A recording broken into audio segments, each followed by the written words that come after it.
So sir అంటే ఇప్పుడు మీరు అన్నారు కదా లైక్ ప్రాబ్లమ్ సాల్వ్ చేయడం నేర్పియాలి పిల్లలకి అని. సో అదంటే లైక్ ఎక్కడి నుంచి సార్, అంటే ఇప్పుడున్న స్కూల్స్ లో ఆ ఎడ్యుకేషన్ సిస్టమ్ లో? లేదండి, యాక్చువల్గా ప్రాబ్లం ఎక్కడ వస్తుంది అంటే ఎడ్యుకేషన్ సిస్టంలో లేదు, పేరెంట్స్లో కూడా లేదు. ఓకే. ఏంటంటే మనము పిల్లవాడు పుట్టిన వెంటనే వాడిని స్కూల్కి వెళ్ళే స్థాయిలోనే వాడికి ఒక రోడ్ మ్యాప్ మనమే వేసేసి అది వాడు ఆ రోడ్డు మీదే ట్రావెల్ చేయాలి అని చెప్పేసి వాడి కళ్ళకి గంతలు కట్టేసి వాడిని ఆ రోడ్డు మీద మనం తోసేస్తున్నాం, వెనక నుంచి నెట్టుకుంటూ వెళ్తున్నాం. మనకి ఏది కావాలో యాజ్ ఏ పేరెంట్గా స్కూల్స్ కూడా అయ్యే డెలివర్ చేయాలని స్కూల్స్ దగ్గర నుంచి కోరుకుంటున్నాం. అల్టిమేట్గా లైక్ వీఆర్ వాళ్ళ ఫైనాన్షియల్ గ్రోత్కి ఉపయోగపడేది పేరెంట్సే కాబట్టి వీళ్ళు ఏది కోరుకుంటే అది స్కూల్స్ ఇస్తున్నాయి. ఈ ప్రాబ్లమ్స్ అని మీకు ఒక చిన్న ఎగ్జాంపుల్ చెప్తానండి. లైక్ ఇజ్రాయిల్లో కుబూస్ అని ఒక కమ్యూనిటీ ఉంటుంది, వాళ్ళు అగ్రికల్చర్ కమ్యూనిటీ. నేను ఒకసారి వెళ్ళి వాళ్ళతో కలిసి ఉన్నాను, ఒక 15 రోజులు అక్కడ ట్రావెల్ చేశాను. ఇలాంటి వ్యవసాయం చేసుకునే కమ్యూనిటీ అన్నమాట. ఇప్పుడు మనకి గేటెడ్ కమ్యూనిటీస్ ఎలా ఉన్నాయో అలా 200-300 ఫ్యామిలీస్ ఒక దగ్గరగా వచ్చి ఉమ్మడి వ్యవసాయం చేస్తూ ఉంటారు వాళ్ళు. కుబూస్లో ఒక అతను పుట్టాడు, అతని పేరు మర్చిపోయింది, స్టోరీలోనే వస్తుంది. అది స్కూల్కి వెళ్తున్నాడు, I think is in intermediate or 10th. School దగ్గర ఒక ప్రాబ్లం చూశాడు. ఆ ప్రాబ్లం ఏంటి, ప్రాబ్లం కాదు అసలు, ఒక ఆలోచన వచ్చింది. అతని క్లాస్ రూమ్ ముందు కొబ్బరి చెట్లు నాటారు రీసెంట్గా, ఒక 6 కొబ్బరి చెట్లు. ఈ 6 కొబ్బరి చెట్లు 2 కొబ్బరి చెట్లు బాగా ఏపుగా ఎదుగుతున్నాయి, మిగతా 4 సమానంగా ఉన్నాయి. ఒక 2 మాత్రం, మధ్యలో 2 మాత్రం చాలా బాగా అగ్రెసివ్గా గ్రో అవుతున్నాయి. ఈ అగ్రెసివ్గా గ్రో అవుతున్న పరిస్థితుల్లో అతనికి అర్థం కాల, 6 ఒకేసారి పెట్టుంటారు కదా, 2 పెరుగుతున్నాయి మిగతా పెరగట్లేదు ఏంటి అనేది ఒక ఆలోచన వచ్చింది మైండ్లో. ఈ ఆలోచన వచ్చింది తడుగా తోటమాలి అడిగాడు, ఈ 2 వేరే హైబ్రిడ్ వెరైటీయా, ఈ 2 పెరుగుతున్నాయి, ఈ 4 పెరగట్లేదు ఏంటి అని. తోటమాలి లేదయ్యా, అన్నీ ఒకేసారి కొనుక్కొచ్చాను, ఒకే వెరైటీ, నీళ్ళే వాటికి ఏమి ఎక్స్ట్రా వేయట్లేదు, బట్ అవి 2 బాగా పెరుగుతున్నాయి, నేనేమి న్యూట్రిషన్స్ కూడా వాటికి ఏమి ఎక్స్ట్రా ఇవ్వట్లేదు, నేను కూడా అంతగా పట్టించుకోలేదని చెప్పేసి అన్నాడు. కానీ ఇతనికి ఆ క్వశ్చన్కి ఆన్సర్ కావాలి, అది మైండ్లో జరుగుతూ ఉంది. ఒక సండే రోజు స్కూల్కి వెళ్ళాడు. సండే రోజు స్కూల్కి వెళ్ళి ఈ మొక్కల్ని గమనించసాగాడు, 2 మొక్కలు ఎందుకు పెరుగుతున్నాయి, సో ఒకవేళ ఈ మొక్కలకి ఏదన్నా ఎక్స్ట్రా న్యూట్రిషన్ అందుతుందా, పైనుంచి అయితే ఏమందట్లా భూమిలో ఏమందుతుందా చూద్దామని 2 మొక్కల మధ్యలో తవ్వటం మొదలెట్టాడు. ఒక 1 feet తవ్విన తర్వాత అతని చేతికి తడి చెమ్మ తగిలింది. అది కొంచెం తవ్విన తర్వాత ఒక పైప్ ఉంది, వాటర్ పైప్. పైకి వాటర్ ఎక్కే పైపు ఏదైతే మోటార్ దగ్గర నుంచి పైన ట్యాంక్లోకి వెళ్ళే పైపు ఈ మొక్కల మధ్యలో కూడా ఉంది. ఆ పైపుకు ఒక చిన్న లీక్ ఉంది, వాటర్ డ్రాప్స్ పడుతున్నాయి అక్కడ. సో అక్కడ నేలంతా చెమ్మగా అవుతుంది, అందుకని ఈ మొక్కలు బాగా ఏపుగా పెరుగుతున్నాయి. మిగతా మొక్కలకి ఉదయం ఒకసారి సాయంత్రం ఒకసారి వాటర్ ఇస్తున్నాడు, కానీ ఈ మొక్కలు కంటిన్యూస్గా డ్రాప్ బై డ్రాప్ పడుతున్నాయి, అందుకని అవి ఫాస్ట్గా పెరిగినాయి. అతనికి ఒక ఐడియా వచ్చింది, అరే ఒక్కసారిగా పోసే కన్నా డ్రాప్ బై డ్రాప్ ఇస్తే మొక్క ఇంకా గ్రోత్ ఉంటుందా, మనం టెస్ట్ చేద్దాము.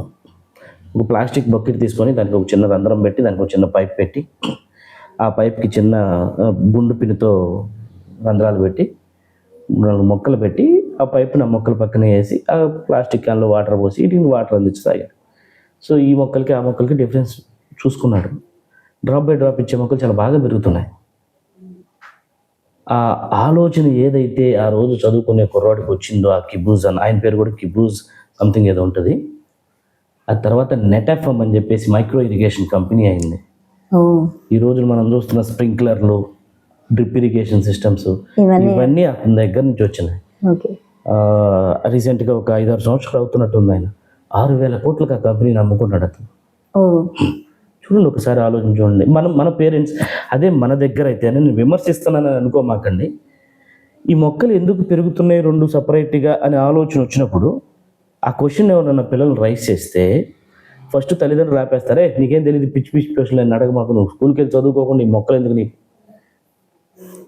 చిన్నపిల్లలు చాలా ప్రశ్నలు అడుగుతారండి, అంటే ముందు ఆ క్వశ్చన్స్కి కొన్నిటికి మనకి ఆన్సర్స్ తెలియదు. అదే చిన్నపిల్లలు చాలా క్వశ్చన్లు అడుగుతారు, ఓర్పుగా వాటికి మనం సమాధానం చెబుతూ పోతే మనకు తెలియని కూడా మనం ఓకే నాకు తెలియదు నాన్న, నేను తెలుసుకొని చెప్తాను, రేపు చెప్తాను అని చెప్పి తెలుసుకొని వాళ్ళు ఆన్సర్ చేస్తూ పోతే వాళ్ళకి ఏంటంటే అది ఒక ఎంతూజియాజం డెవలప్ అవుతుంది, తెలుసుకోవాలనే ఎంతూజియాజం. మీరు చాలామంది ఏం చేస్తారు, నీకేం తెలియదు ఊరుకో, పిచ్చి పిచ్చి క్వశ్చన్లు అని అడగమాకు, నువ్వు బుక్స్లో ఉన్న చదువుకో, ఇట్లా వాడి సృజనాత్మకత ఏదైతే డెవలప్ అవుతుందో దాన్ని చంపేస్తారు ఫస్ట్లోనే. క్రియేటివిటీ ఒక 4 సార్లు 5 సార్లు మనము వద్దు ఊరుకో మాట్లాడమాకు అంటే 6వ సారి క్వశ్చన్ అడగటం మానేస్తాడు. ఇంకా వాడు అన్ని వాళ్ళ మనసులో ఉన్నాయని లోపలే ఉండిపోతాయి, ఇంకా బయటికి రావు ఇంకా యాక్చువల్గా. అల్టిమేట్గా జరిగేది అది. సో ఏంటంటే పేరెంట్స్ మారాల్సింది ఏంటంటే ఇక మా వాడు ఇంజనీర్ అవ్వాలి కాదు, వాడు ఏం కోరుకుంటున్నాడో అది అవ్వాలి. ప్రపంచానికి హాని కలిగించకుండా, ఒక క్రిమినల్ స్వభావాలు లేకుండా పిల్లలు ఏది పెరిగినా తప్పే ఉంది. వాడికి ఏ ఆలోచన వస్తే ఆలోచన మనం ఎందుకు ఎంకరేజ్ చేయకూడదు? వాడు వంట చేస్తానన్నాడు అనుకో, ఎంకరేజ్ చేయండి. Who knows, you might be the greatest chef అవుతాడు. నలభీమ పాకం ఎవరికి తెలుసు? ఇప్పుడు ఈ రోజున మనం చూస్తున్న ఈ బల్బులు, కెమెరాలు ఇవన్నీ ఎవరో ఒకరు ఇన్వెంట్ చేసినాయి కదా, వాళ్ళు పిల్లలే కదా. సో ఆ సృజనాత్మకతకి పదును పెట్టాలి. పిల్లలని కొత్త విషయాలు తెలుసుకోవడానికి, కొత్త విషయాలు ఎంకరేజ్ చేయాలి. ఎందుకంటే ఇవాళ ఒకప్పుడు పిల్లలకి ఇప్పుడు పిల్లలకి చాలా డిఫరెన్స్ ఉన్నాయి. మనం ఉన్నప్పుడు అంటే స్కూల్ వదలంగానే ఆడుకోవటము, రోడ్లు ఎక్కటం, లేకపోతే సైకిల్ దొక్కోవటం, 7 o'clock దాకా 8 o'clock దాకా బయట ఉండేవి. ఇప్పుడు పరిస్థితులు ఏంటి? మొబైల్ ఫోన్లోని ప్రపంచం మొత్తం చూడగలుగుతున్నారు. వీళ్ళని వాళ్ళలోని సృజనాత్మకతని పెంచే విధంగా కనుక వాళ్ళని తయారు చేయగలిగితే it will be more happy. యాక్చువల్గా వాళ్ళు రేపటి పౌరులు వాళ్ళు. So make your children as next generation entrepreneurs, not next generation employees.